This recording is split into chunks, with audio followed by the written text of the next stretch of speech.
In today's video, I'm going to show you how to hide who you follow on x.com, formerly known as Twitter, using a few simple privacy settings. This is a quick and useful tip if you want a little more control over your account activity and prefer to keep your following list more private. We'll go step by step, and by the end, you'll know exactly where to go and what to turn on. If this video helps, please hit the like button and subscribe for more easy tutorials just like this.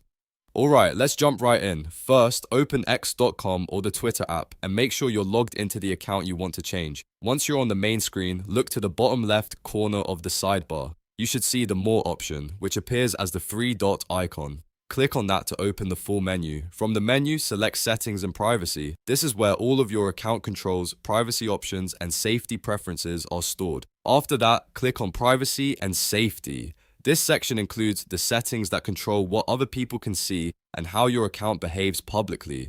Next, select Audience and Tagging. This is the area where you can manage who can interact with your posts and what kind of visibility your account has. Now, look for the option called Protect Your Posts. Turn it on or check the box to enable it. When you protect your posts, your account becomes private.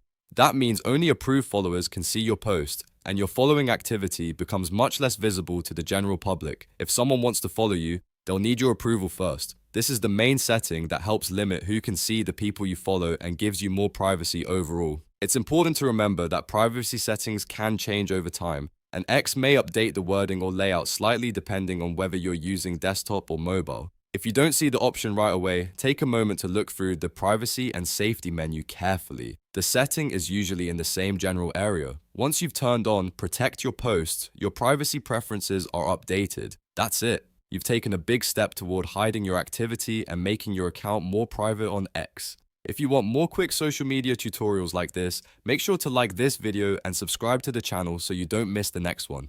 Thanks for watching, and I'll see you in the next video.